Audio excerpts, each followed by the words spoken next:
Mark 1వ అధ్యాయము 35వ వచనము. ఆయన పెద్దల కడన లేచి ఇంకను చాలా చీకటి ఉండగానే బయలుదేరి అరణ్య ప్రదేశములకు వెళ్ళి అక్కడ ప్రార్థన చేయుచుండెను. సీమోను అతనితో కూడా ఉన్నవారందరూ ఆయన వెదక వెళ్ళి ఆయనను కనుగొని అందరూ నిన్ను వెతుకుచున్నారని ఆయనతో చెప్పగా, ఆయన ఇతర సమీప గ్రామములోనూ నేను ప్రకటించినట్లు వెళ్ళుదము రండి, ఇందు నిమిత్తమే కదా నేను బయలుదేరి వచ్చుతునని వారితో చెప్పాను. అందుకు గలిలయ అంతటా వారు సమాజ మందిరములో ప్రకటించుచు దయ్యములను వెళ్ళగొట్టుచు ఉండెను. Okay, fine.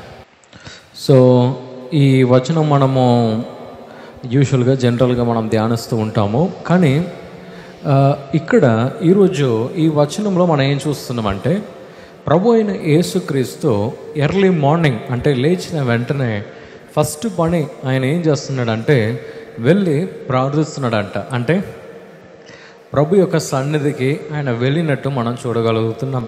కానీ దాని తర్వాత ఒక 2 వర్సెస్లో కనుక మనం చూసినట్లయితే మనం ఏం చూస్తున్నామంటే, అపోస్తలులు వచ్చి ప్రభు అయిన యేసుక్రీస్తుని వెతుకుతున్నారు.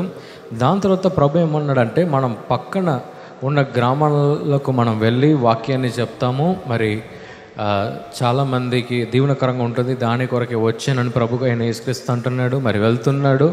వెళ్ళి ఆయన ఏం చేస్తున్నాడు తెలుసా? ఏం చేస్తున్నాడు? అపవాది క్రియల్లో నుండి విడుదల ఆయన ఇచ్చాడంట. మరి ఎవరందరూ సిక్నెస్తో వారు ఉన్నారో, వ్యాధితో వారు ఉన్నారో వారందరికీ స్వస్థత ఆయన ఇచ్చాడంట. మరి వాక్యాన్ని కూడా ఆయన ప్రకటించినట్టు మనం చూడగలుగుతున్నాం. ఈ 3 విషయాలు కూడా ప్రభు అయిన యేసుక్రీస్తు చేశాడు. కానీ ఇక చూడండి, ప్రభు అయిన యేసుక్రీస్తు ఒక దేవుడుగా మనిషి రూపంలో ఆయన వచ్చాడు. అంటే నేను ఎప్పుడు కూడా ఏం నమ్ముతానంటే, ప్రభు ఈ భూలోకంలో దేనికి వచ్చాడంటే, ఒకటి రక్షణ ఇవ్వటం కొరకు మాత్రం కాదు, కానీ మనమందరం కూడా మనుషులంగా ఎలా జీవించాలి అని చూపించడానికి ప్రభు అయిన యేసుక్రీస్తు ఈ భూలోకానికి వచ్చాడు. హల్లెలూయా. రక్షణ అనేది చాలా ముఖ్యము, ప్రభు మనల్ని విడుదల చేశాడు అనేది చాలా ముఖ్యము. కానీ ఇంకోటి మనం ఏం నేర్చుకోవాలంటే, ప్రభు అయిన యేసుక్రీస్తు ఈ భూలోకంలో ఎలా జీవించాడో మనము కూడా అలాగే జీవించాలని చెప్పేసి ఆయన చాలా ఆశపడినట్టు మనం చూడగలుగుతున్నాం. ఇక్కడ ఫస్ట్ ఆయన ఏం చేస్తాడంటే ప్రార్థించాడంట. మరి ఎప్పుడంతా ప్రభు అయిన యేసుక్రీస్తు ప్రార్థించాడని చెప్పేసి మనం ధ్యానించాలి. ప్రభు అయిన యేసుక్రీస్తు స్వస్థత కార్యాలు చేసే ముందు వెళ్ళి ఎక్కడన్నా ప్రార్థించాడా బైబిల్ గ్రంథంలో? నో, వెళ్ళే కదండి. అంటే ఒక వ్యక్తికి నేను ఇప్పుడు స్వస్థత ప్రార్థన చేయబోతున్నాను వెళ్ళి ప్రార్థించాడా? నో, చేయలే. కానీ ఎక్కడన్నా ఒక విడుదల కార్యాలు చేసేటప్పుడు వెళ్ళి ప్రార్థించినట్టు మనం చూస్తున్నామా?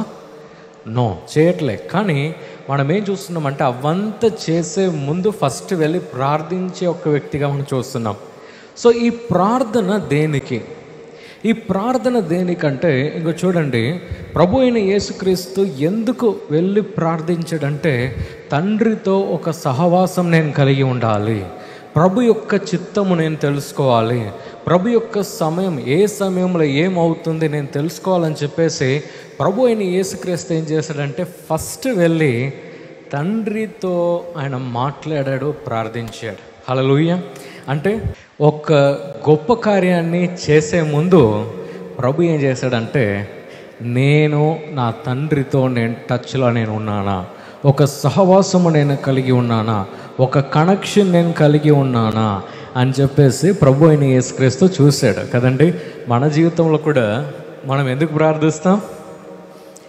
ప్రార్థిస్తామో చెప్పనా? పెద్ద లిస్ట్ ఇస్తాం. ఏమిస్తాం? పెద్ద లిస్టు పెడతాం. ప్రభా, నా అమ్మాయికి పెళ్ళవాలి, ప్రభా నా అబ్బాయికి జీతం పెరగాలి, ప్రభా ఏం చేస్తాం?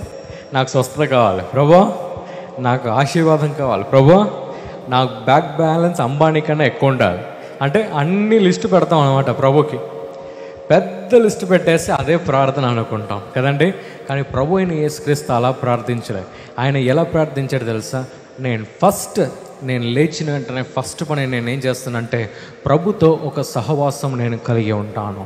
హల్లెలూయా. నేను ప్రభుతో ఒక సహవాసం నేను కలిగి ఉంటాను అని చెప్పేసి ప్రభు అయిన యేసుక్రీస్తుకి అది తెలిసినట్టు మనం చూడగలుగుతున్నాం. ఇంక చూడండి, ఒకటి, ఎప్పుడంతా మనము ఒక వ్యక్తి దగ్గర క్లోజ్గా ఉంటామో వారి యొక్క ఇంపాక్ట్ మన మీద వస్తుంది. ఒకవేళ మనము ఆ వ్యక్తి కన్నా ఇంకా బలము కలిగిన ఒక వ్యక్తిగా ఉన్నాం అనుకోండి, మన ఇంపాక్ట్ వాళ్ళ మీద వస్తుంది. ఎంతమందికి అర్థమైంది నేను చెప్పింది? అందుకే మన చుట్టూ ఉన్న స్నేహితులు, బంధువులు, మన శత్రువులు అందరూ కూడా చాలా ఇంపార్టెంట్. అంటే మన చుట్టూ ఎవరు ఉన్నారనేది చాలా ముఖ్యం. సో ఎవరు మన చుట్టూ ఉన్నారో వారు ఏమవుతారంటే వారి యొక్క ఇంపాక్ట్ అన్న మన మీద వస్తుంది, లేకుంటే మన ఇంపాక్ట్ అన్న వాళ్ళ మీద పడుతుంది, లేకుంటే ఉండదు. ప్రభు అయిన యేసుక్రీస్తు వారి యొక్క జీవితంలో కూడా మనం ఏం చూస్తామంటే ఆ 12 శిష్యులు ప్రభు అయిన యేసుక్రీస్తుతోనే వారు ఉన్నారు.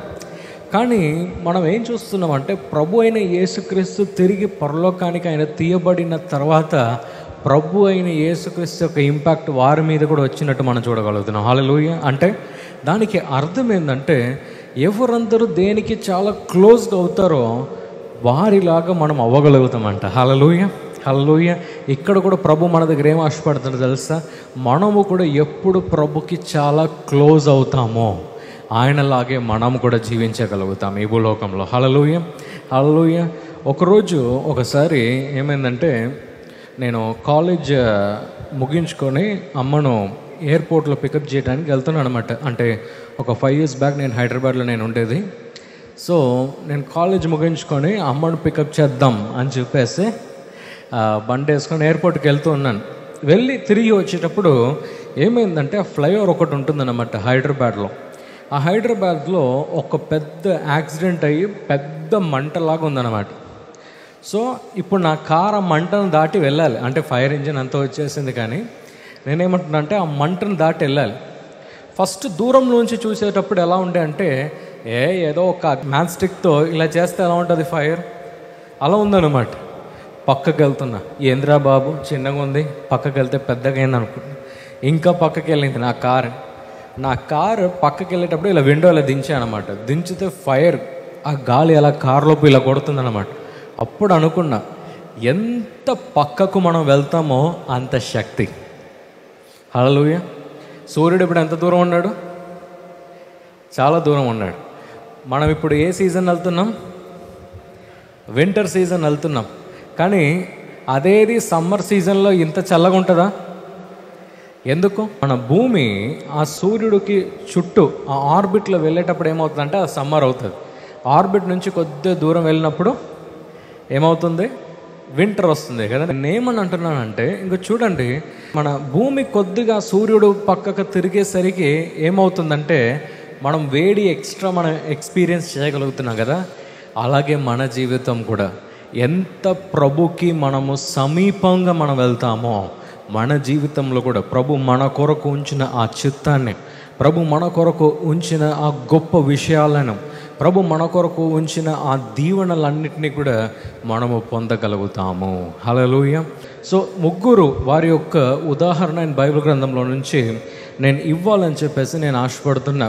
ఇంకా చూడండి, యోసేపు వారి యొక్క జీవితంలో మనం ఏం చూడగలుగుతున్నామంటే at a certain point of his life ఆయన జీవితంలో ఏమవుతుందంటే మనం ఏం చూస్తున్నామంటే ఆయనను సరచాల్లో వేసి పడేస్తున్నారు. పోతఫేర్ వారి యొక్క భార్య దగ్గర ఏదో మిస్బిహేవ్ చేశాడని చెప్పేసి మరి ఆ కంప్లైంట్ వచ్చేసరికి యోసేపును వారు ఏం చేస్తున్నారంటే సరచాల్లో పడేస్తున్నారు. మరి సరచాల్లో పడేసిన తర్వాత మనము ఈ 2 వ్యక్తులు ఆయన దగ్గర రావటం మనం చూడగలుగుతున్నాం. ఒకరు ఎవరు అంటే ఈ రొట్టెలను తయారు చేసే వ్యక్తి, ఒక వ్యక్తిని మనం చూడగలుగుతున్నాం. ఇంకోటి ఎవరంటే కప్ బేరర్, గిన్నెలను అందించేవాడని మనం చెప్పవచ్చు. లేకుంటే ఆ ద్రాక్షారసము కానీ అన్నిటినీ తీసుకెళ్ళి రాజు చేతిలో పెట్టే ఒక వ్యక్తిలాగా మనం చూడగలుగుతున్నాం. తర్వాత ఏమవుతుందంటే యోసేపు ఏమంటున్నాడంటే ఆ గిన్నెలు అందించే వ్యక్తి దగ్గర ఆయన ఏమంటున్నాడంటే, అయ్యా సమయం వచ్చేటప్పుడు నన్ను గుర్తుంచుకో, సమయం వచ్చేటప్పుడు ఏం చేయి, నన్ను గుర్తుంచుకో, అప్పుడు కొద్దిగా వెళ్ళి రాజు దగ్గర ఏమైనా ఉంటే కొద్దిగా చెప్పయ్యా అని చెప్పేసి. ఎవరండి? గిన్నెలను అందించేవాడు. మంచిగా వినండి నేను చెప్పేది. మంత్రి ఆయన? మంత్రి కాదు. రాజు పక్కకున్న అసిస్టెంటా? అసిస్టెంట్ కూడా కాదు. ఆయన ఎలాంటి ఒక వ్యక్తి అంటే గిన్నెలను ఇలా అందిస్తున్నాడు. ఆయన పెద్ద పొజిషన్లో కూడా లేడు. ఎవరు గిన్నె అందించేవాడు పెద్ద పొజిషన్లో కూడా లేడు. కానీ మనం ఏం చూడగలుగుతున్నామంటే కొద్దిగా టైం పోతుండగా రాజుకు ఒక కళ వస్తుంది. కళ వచ్చిన తర్వాత దానికి అర్థం చెప్పేవారు ఎవరన్నా ఉన్నారా అని చెప్పేసి ఆ రాజు ఆ చుట్టూ ఉన్న ప్రాంతంలో అందరినీ వెతుకుతున్నాడు. అప్పుడు ఈ రాజు దగ్గర ఎవరు వెళ్తున్నారు తెలుసా? గిన్నెలను అందించేవాడు వెళ్తుంటాడు. మంత్రి వెళ్ళాడా? మరి ఆయన పిఏ వెళ్ళాడా? కానీ ఎవరు వెళ్ళారు తెలుసా? గిన్నెలను అందించేవాడు.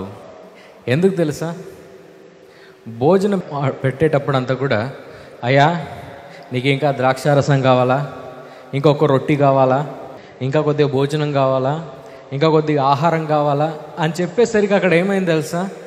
ఆ రాజుకి ఆ గిన్నెలను అందించే వాడికి ఏమైందంటే ఒక కనెక్షన్ పెరిగింది. అక్కడ మంత్రి కాదు, పిఏ కాదు, కానీ గిన్నెలను అందించేవాడు ఆయన ఏం చేశాడంటే వెళ్ళి అక్కడ రిలేషన్షిప్ ఆయన కలిపాడు. కనుక మంత్రి చెప్పేది వినలే, పిఏ చెప్పేది వినలేదు, కానీ ఈ గిన్నెలను అందించేవాడి యొక్క సలహా ఆయన విన్నాడు. దీని ద్వారా నేను ఏం చెప్పాలని ఆశపడుతున్నా తెలుసా?